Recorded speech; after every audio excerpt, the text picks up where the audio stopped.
surface area. So the definition of flux is the amount of electricity flowing through something. All right, so flux means flow. All right, so here's the surface area. All right, so area is represented as an area vector that you're looking at here. And this is the amount of electric field which is going to be intercepted by that area. All right, so this is the electric field flowing through this area is known as the flux. All right, the symbol that you're looking at. This is the Greek letter phi, or Greek letter F, more like it, phi or phi. I don't care how you say it. This simply represents flux. So flux in this case is the amount of electric field which is going to be intercepted by some kind of a cross-sectional area. This represents the amount of electric field going through a surface area. So the amount of electric field being intercepted by a surface area. This is a dot product, something that we will discuss shortly, so it's not a big deal. So the only thing I want you to know is the meaning of flux that represents the amount of electric field flowing through this area, or the amount of electric field which is being intercepted by this area. All right, so that's it. Now, here's what Gauss came up with. According to Gauss, the amount of electric field which is going to be intercepted by this area is going to be dependent on the net charge on the inside of a Gaussian enclosure. All right, that's the meaning of it. So the flux depends on the amount of charge, net charge, within the Gaussian enclosure. Forward so that you guys have an idea. Here's what I'm talking about. This is a Gaussian enclosure that you guys are looking at. It could be a sphere, it could be an area. In this case, it's a spherical region that you're looking at. So the flux in this case is represented by the amount of electric field, which is going to be intercepted by this enclosure that you're looking at. All right, so the flux in this case, the amount of electricity intercepted by the area of this enclosure is going to depend on the net charge on the inside, divided by some kind of a constant, but don't worry about the constant. So the flux depends on the net charge on the inside of a Gaussian enclosure. All right, so that's the meaning of it. Now, flux could be positive. Flux could be positive. It could be negative. It could be zero, and so forth. So let's talk about that. If the net charge on the inside is positive, in this case it is positive, this charge is positive, this is going to give you a positive flux. Positive flux is going to be an odd flux or odd flow that you're looking at. All right, so if the net charge on the inside is positive, then the flux is going to be positive. Let's say you end up getting yourself a positive flow. If the net charge on the inside is negative, it's going to give you a negative flux. Net charge is negative, it's going to give you a negative flux. All right. Now, this region that you're looking at is your Gaussian region. Guys, what is the net charge on the inside in this case? Notice that you have a negative charge and you have a positive charge. So if you have an equal positive and negative charges, what's the net charge on the inside? It's going to be zero, right? Zero. Because despite the fact that you have charges on the inside, the net charge on the inside is going to be zero. One of the things that I need you to notice, because flux is flow, that's the amount of flow being intercepted by the Gaussian surface. Notice that these are incoming electric field lines. Number of incoming electric field lines and the number of outgoing electric field lines will be equal to each other. All right, so the strength of the electric field intercepted by the surface of the enclosure is going to be the same for the incoming electric field lines as well as the outgoing electric field. All right, so that's the meaning. So in this case, net flux is going to be zero because the net charge on the inside is going to be zero. You have equal number of positive and negative charge. All right, here's your Gaussian region, and notice that the net charge is on the outside. All right, every time you're using this formula, guys, you're only interested in the net charge on the inside. What is the net charge on the inside? There's no net charge on the inside. If there's no net charge on the inside, the flux is going to be zero. All right, so this is the game that we will get to play. So the guy who came up with it is Gauss. And simply put, he's talking about flux. Flux represents the amount of electric field which is going to be intercepted by a Gaussian surface. That's it. So the amount of electric field intercepted by the Gaussian surface is only going to depend on the net charge on the inside. All right, so that's it.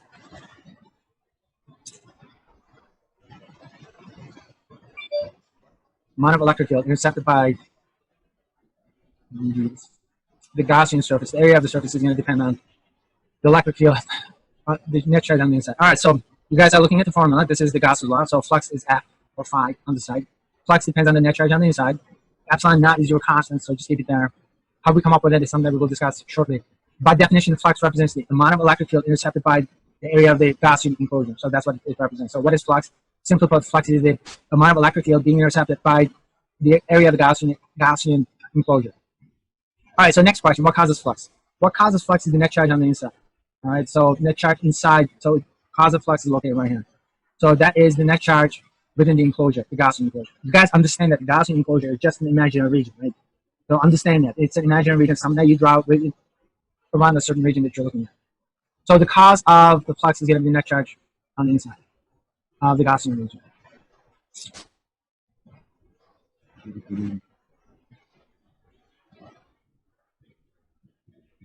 All right, what else is there?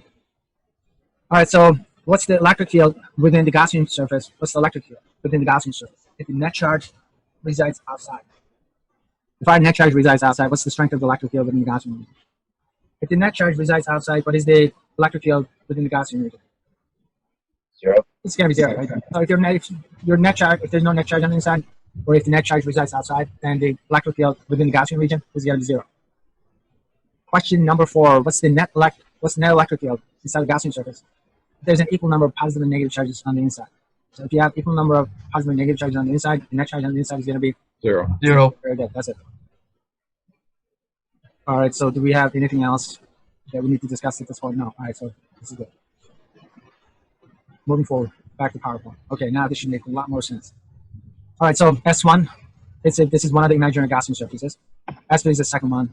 All right. This is the second one. This is the third one, and so forth. All right. So now we can have a separate discussion. All right, so here's your, oh shit. Okay, so here's your Gaussian surface. Is this a positive flux, negative flux, or no flux?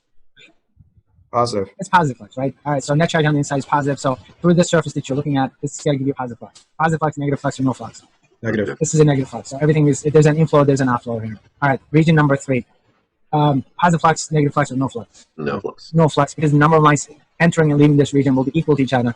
Also, the net charge on the inside is going to be 0. All right, the 4th region that we're looking at is the entire enclosure here. Okay, S4. All right, so is this a positive flux, negative flux, or no flux? No flux. It's going to be no flux because the net charge on the inside will be 0. Okay, so we are done with that. The problem that I just skipped, and I'm going to keep skipping it because doing this mathematically makes no difference at this point. This is an interesting problem. I'm looking at it. I'm thinking, okay. No, okay, let's focus on this one. The other one is a little bit too simplistic. Okay, we'll do this problem, but we're not going to use numbers. I don't care much for numbers for these kind of problems because it's a waste of time. It's something conceptually we can do that's real fast. So let's study this, take all the time we need. I'll give you guys one more second. All right, time's up. All right, so you got 2 Gaussian regions. This is one of them. This is the second one. Okay, take a look at the first region. Is this, what's the net flux? Is it positive or negative within this region? It's going to be positive. It's going to have positive net charge, right? All right, so having said that, now let's go back to the second one. Here's the second region. So the net flux, do you think it's going to be positive or is it going to be negative? Well, imagine that all the charges have equal magnitude. It's going to be negative. It's going to be negative, right? If all of them have the same magnitude, so you have more negative charges than the positive charges. So the net charge is going to be negative. So which means that we're going to end up getting a negative flux, which means that more electric field lines will be entering the region than leaving. That's it. All right. And you can do it numerically. It's the same idea. All right.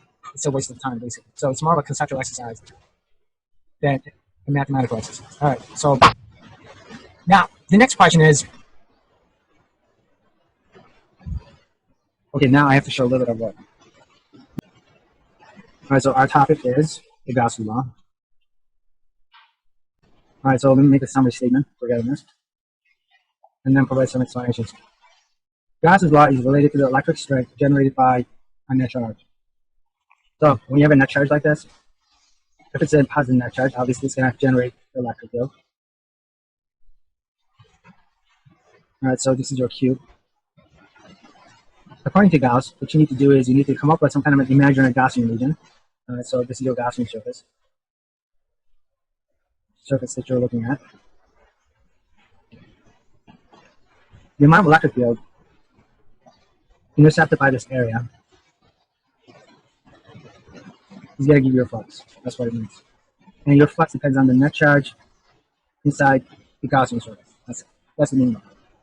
So, strength of the electric field intercepted by the area of the Gaussian surface is going to be your flux.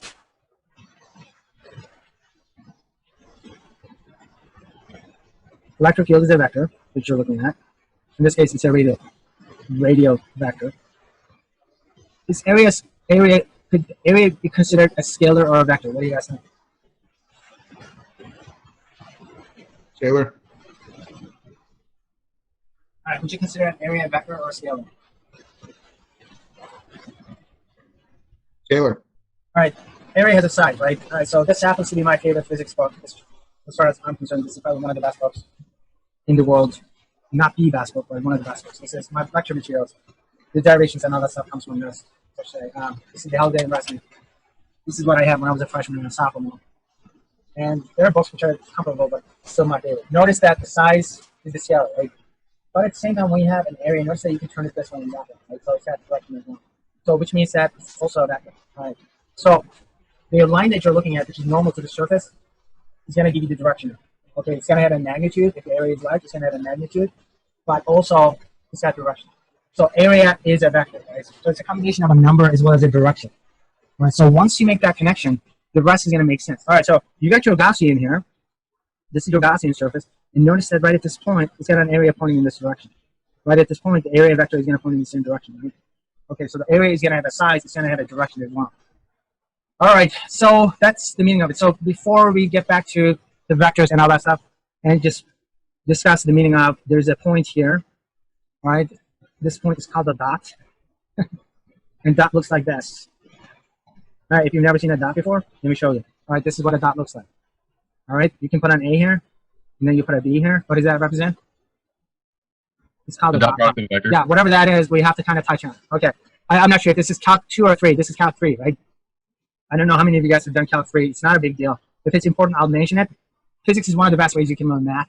Even if you haven't seen the concept before, this is a good way to learn. Okay, before I started taking physics classes, I didn't care much about calc, and after I started taking physics, I go, okay, this stuff finally it starts to make sense. All right, so this is your Gaussian surface. All right, now let's take a look at what happens to this equation for a point charge or net charge that we're looking at. All right, so do you guys notice that there's an integral sign, and in the middle of the integral sign, you have this circle, and then this circle has a direction in the counterclockwise direction. So what it's saying is, when you're integrating the surface area, you need to integrate everything in this direction, in the counterclockwise direction. Okay, so the mathematics, there's a little bit more information built into the math in this case.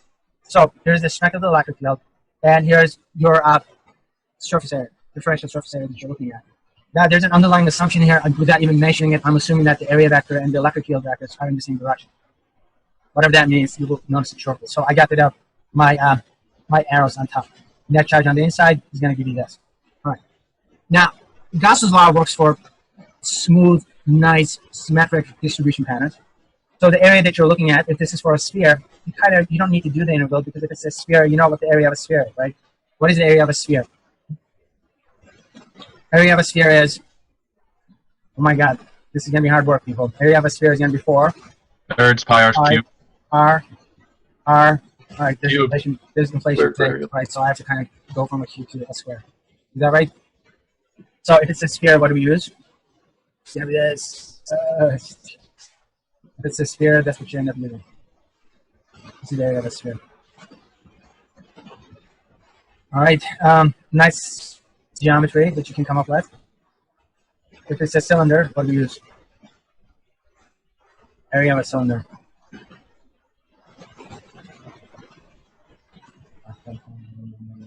So this is R. I'm going to use L for this one. So what do we do for this one? Area of a cylinder. It's going to be pi r squared. Something like that. So for an area of a cylinder, what do we need? You need that perimeter. You need the circumference times L, right? Circumference times L is going to give you the area of that continuum. So it's going to be pi. What is it? 2 pi r times h. Or L in this case. That's what I mean. All right, so in this case, our area is going to be spherical.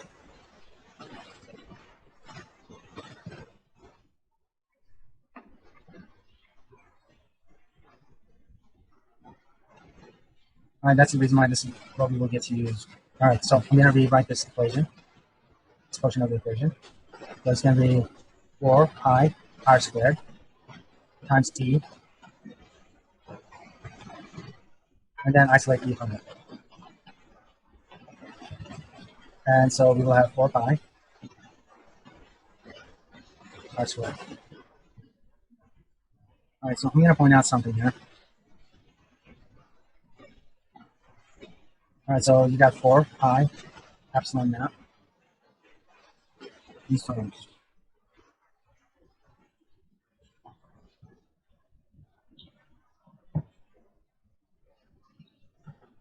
What is this? It's the same as the hydrostatic constant. So what does this give you? It gives you the equation for point charge. So this was a really simple application of the Gauss surface. Simple application of the Gauss surface.